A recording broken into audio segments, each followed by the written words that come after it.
Olá pessoal, paz e bem, como vai vocês? Tudo bem? Muito bem, chegou o tempo da quaresma, eu queria aqui conversar com vocês um pouco sobre a questão do jejum, da ascese, né?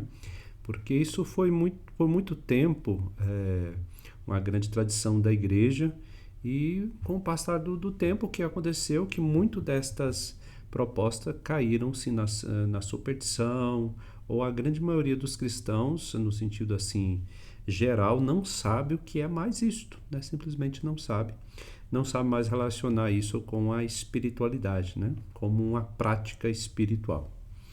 Vamos conversar sobre isso então, né? Bom, a importância, o que é a importância do jejum, da ascese neste tempo tão forte litúrgico para nós. Bom, a primeira coisa, quaresma não é tempo, não é período de promessas. Aí você fala, mas o que nós vamos fazer então? O que eu quero dizer com isto? É muito mais um caminho de retorno a Deus do que simplesmente uma promessa para ganhar alguma coisa em troca, né? Então é mais do que isso, né? O que nós podemos pensar em ganhar em troca, se a gente pudesse dizer assim, e tá de certa forma até errado eu fazer esse tipo de comentário, errado assim não é suficientemente correto,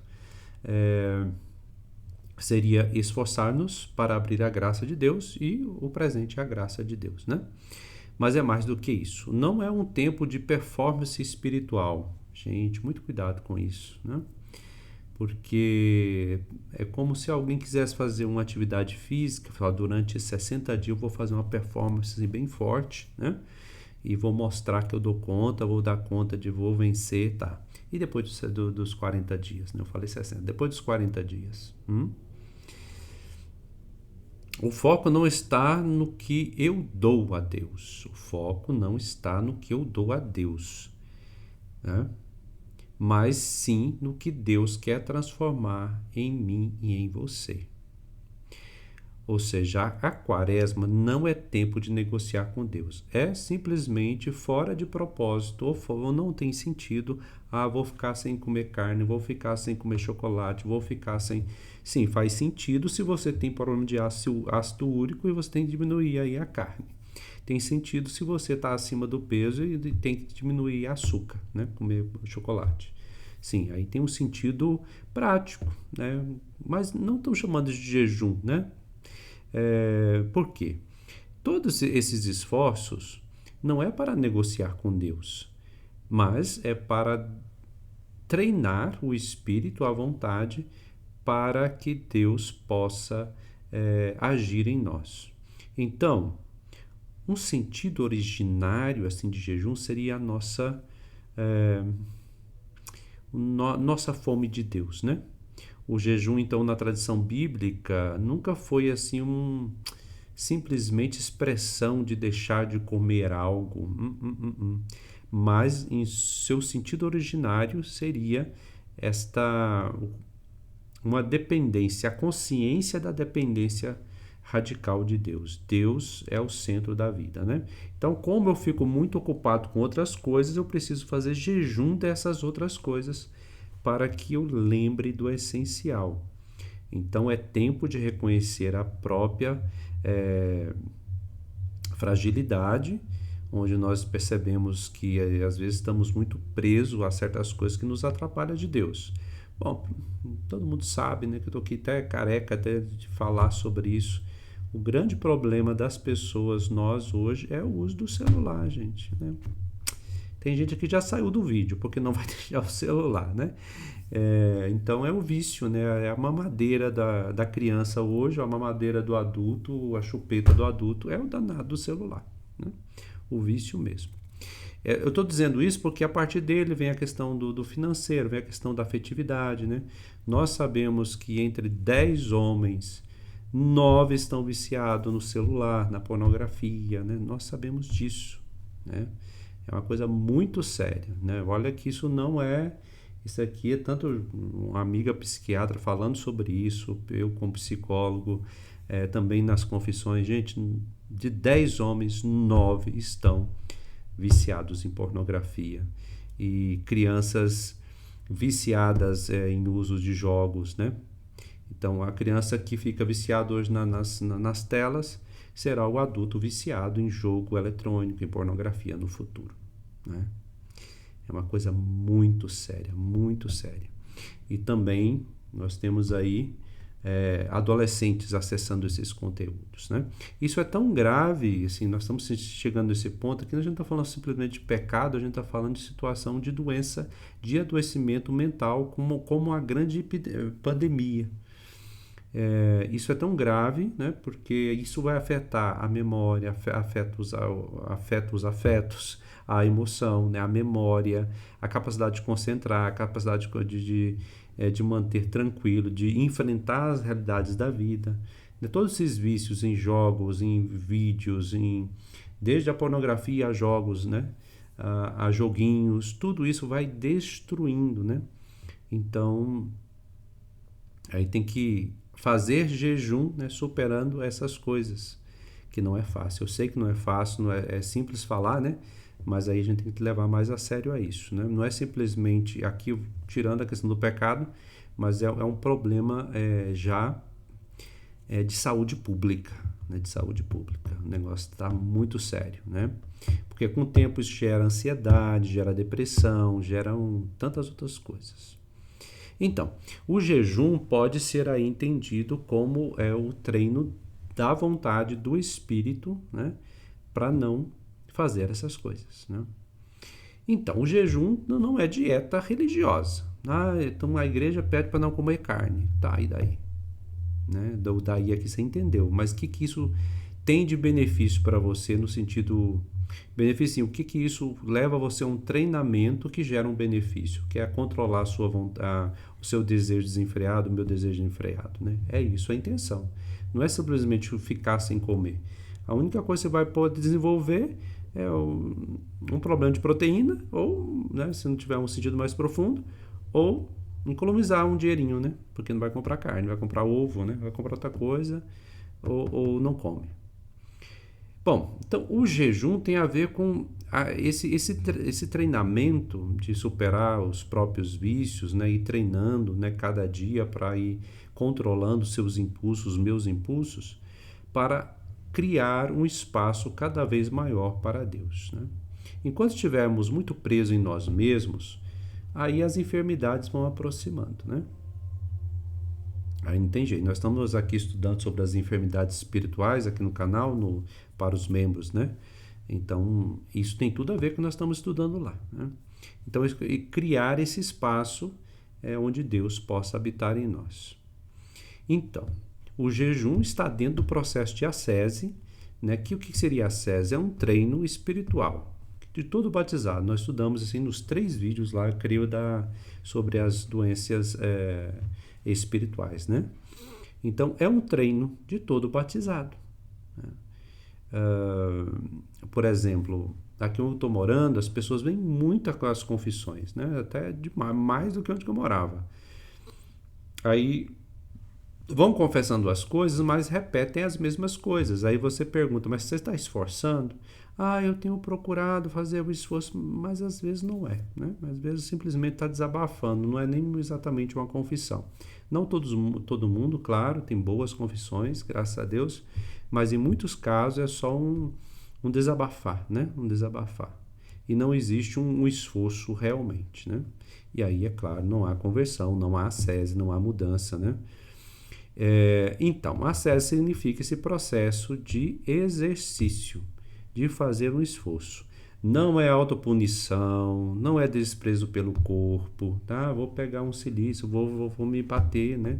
Não é isto, né? Isso já foi entendido no passado de forma errônea, que era uma espiritualidade contra o corpo, contra a vida mesmo, né? Era uma espiritualidade amarga, né? Baseada no medo, no desprezo de si próprio, né? No desprezo não no sentido espiritual sadio, que é o desprezo das nossas como prática mesmo, né? Por exemplo, todos nós temos preguiça, né? Uma coisa é entregar-se à preguiça, outra coisa é começar a se surrar porque tem preguiça, né? Isso, porque meu sentimento, né? Isso aí vai totalmente contra qualquer humanidade, né? Querer deixar de ser humano para ser anjo, barata, sei lá, qualquer coisa. Né? Isso é muito perigoso. Então, a ascese em todas as suas práticas, aí pode entrar o jejum. E o jejum aqui, gente, não estou falando só de comida, não, porque normalmente né? Agora eu vou ampliar o sentido, né? Porque as pessoas abaixo de 14 anos não podem fazer jejum e acima de 75 não pode fazer jejum, né? De comida. Mas pode fazer outro jejum, né? Então, outras práticas, né? De esforço pessoal. Pode realmente, às vezes você tem mania de ficar fazendo ironia ou fazendo piadinhas, né? Aí você pode, sobre alguma pessoa, sobre às vezes a fragilidade de uma pessoa, aí você faz um esforço para não fazer aquilo. É como um jejum de língua, vamos dizer assim, né? Então, esses esforços ajudam a disciplina do desejo, que não é repressão, não é negação, né? Pessoas às vezes chegam assim, porque eu tenho desejos sexuais. Bom, você e toda a face da terra, né? Isto não é confissão, né? Isso, confissão no sentido sacramental, porque todos nós temos essas coisas, né? E é natural da natureza humana. Não é nada fora do padrão. Agora, o que eu faço com isso é outra coisa, né? Aí que pode vir a confissão, pode vir, né? Então, disciplinar esses, vamos dizer, pelo esforço, saber lidar com essas situações. Não dar vazão ao todo tempo quando vem alimentar, né, fantasia o tempo todo, mas também não é negar que nós temos isso, né? Quem nega fica doente depois, e aquilo que se nega vem com mais força com o tempo, aí que vem os escândalos, vem os problemas, né? Assim como o atleta treina o corpo, o cristão precisa treinar a mente e o coração, né? Treinar. A ascese é um esforço para todo batizado, para melhor amar, para melhor reagir aos impulsos internos que todos nós outros temos, né? Nós temos, estou falando em espanhol. Ordenar os desejos à luz do Evangelho. Ordenar os desejos à luz do Evangelho não é repressão. E não sendo repressão, não é permissão para fazer tudo o que quer. Essa questão, né? A virtude está no meio. Quando eu falo isso, algumas pessoas entendem que o Frei está mandando liberar tudo, né? O outro entende que está mandando reprimir tudo. Nem uma coisa nem outra, né? A virtude está no meio e acima. A ascese não é para quem quer ser extraordinário. Porque eu quero ser perfeito. Ok. A intenção parece boa, mas a consequência vai ser desastrosa, né? Quero ser sem defeito. Não é possível, querido, querida. Acorda para a vida, né? Então eu vou ser cheio de defeito mesmo, não tô nem aí. É o melô do 880, né? Terrível. Não consegue compreender que a virtude é o equilíbrio. Isso não quer dizer laxismo, ou tanto faz, tanto fez, ou provar uma vez daqui, uma vez de lá, não, né? Mas é ter consciência e equilíbrio. Jejum, oração e caridade, 3 dimensões inseparáveis. Por quê? Oração não é simplesmente quando eu estou rezando o terço, ou quando eu estou lendo a palavra, ou quando eu estou na missa. Oração é a vida mesma de todo cristão. É claro que tem esses momentos rituais, esses momentos práticos de silêncio, de leitura da palavra, mas eu não posso resumir. É claro que às vezes a gente usa a palavra oração. Eu fiz minha oração hoje de manhã. Tá, todo mundo entendeu que você parou e fez a leitura, comentou, conversou, né, com Deus. Beleza. Mas a oração é a vida toda, né? Então, são 3 dimensões inseparáveis: jejum, oração e caridade. Bom, na tradição da igreja, especialmente desde os primeiros séculos, jejum abre espaço para Deus. A oração orienta o coração, volta-se o afeto para Deus. A caridade concretiza a conversão. Agora vem a chave: sem caridade, jejum, oração é simplesmente para lustrar o ego. Sem caridade, o jejum vira ego espiritual, egoísmo espiritual. Sem oração, vira ativismo moral. Sem jejum, a oração perde intensidade. É um movimento integral, corpo, alma, relação com o outro. Então, se eu falo de Eucaristia e não falo de amor ao próximo, independentemente que seja esse próximo, tá? Se está no pecado, se não está, esse é o próximo, tá? Ah, porque eu não gosto dele, porque tem pecado mortal. Hipócrita, mentiroso, não compreendeu o que é o cristianismo, né? O esforço do batizado, configurar a Cristo. A Quaresma nos recorda que o batismo nos inseriu na Páscoa de Cristo. Fazer o esforço, a ascese, é participar do deserto de Cristo, que não foi acolhido, não foi escutado, né? Participar da entrega de Cristo e preparar-se para a ressurreição. Não se trata, então, de cumprir simplesmente práticas externas. Vamos lembrar que nós escutamos nesse evangelho, desta quarta-feira de cinza, mas de permitir que Cristo viva em nós com mais liberdade. Você pode, assim, pensar, então. O verdadeiro jejum, então, ver se eu entendi bem, não é deixar de comer algo, simplesmente. Simplesmente eu posso fazer, mas qual é a intenção?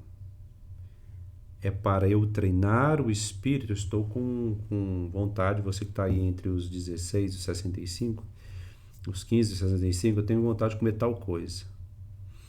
Aí eu não como, porque eu estou treinando a minha vontade, a não me entregar aos meus desejos nesse momento. Então eu não faço isso, né?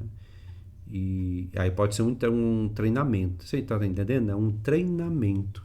Não é simplesmente fazer por fazer porque a igreja pediu para eu fazer, mas eu não sei o significado, né? Então, se você costuma falar mal daquele parente seu, você vai começar a fazer o treino de não falar mal, né? De saber conviver, de saber lidar com a situação. Você, então, pode, assim, pensar esses 3 jejum e oração como frutos da ascese, né? Então, se eu vou me dedicar mais à leitura da palavra, isso vai transbordar para uma prática, né? Então, eu preciso fazer esforços pessoais de me abster de certas coisas. Eu estou vendo muita série, então eu abstenho de fazer aquilo. Para quê? Sobrar tempo para quê? Para ficar mexendo no celular? Não adiantou nada, ficou pior às vezes, né? Não, para quê? Para obedecer minha vontade, para eu me dedicar a uma leitura, para eu fazer alguma coisa, né? de prática concreta. Então, precisamos buscar esse caminho de morrer para nós mesmos e renascer para Deus. Esse é o objetivo, né, da Quaresma, de todas as suas práticas. Não é simplesmente a prática pela prática, mas a prática que nos leva a um comportamento, né? E esse comportamento perdura depois da Quaresma. Se eu resumo simplesmente como rezar tal coisa, a tal hora, e aí quando acaba a Quaresma, foi maravilhoso, mas eu continuo falando mal do meu parente, eu continuo sem viver a caridade, ou seja, o que é que eu fiz realmente? O que isso realmente me fez com que eu me transformasse? Ou pelo menos me despertasse para uma transformação ao longo do tempo? Pois é. Vamos tomar cuidado simplesmente com os ritualismos, né? Somente com horas ou com quantidade de tempo, mas vamos pensar, precisamos disto, mas como isso vai ser expresso no cotidiano da vida, né? Não é simplesmente, hoje eu rezei o rosário, que maravilha, aí eu saio no trânsito e saio xingando todo mundo. Então tem alguma coisa aí que não está bem, né? Muito bem, espero que tenha ajudado um pouquinho na reflexão de vocês. E obrigado aí pelos apoios que tem recebido aí, de orações, também de apoio aqui para o canal. Deus abençoe vocês. Começamos essa Quaresma. Vamos assim caminhar, né? Cada um no seu estado de vida. Abraço com Deus. Boa Quaresma.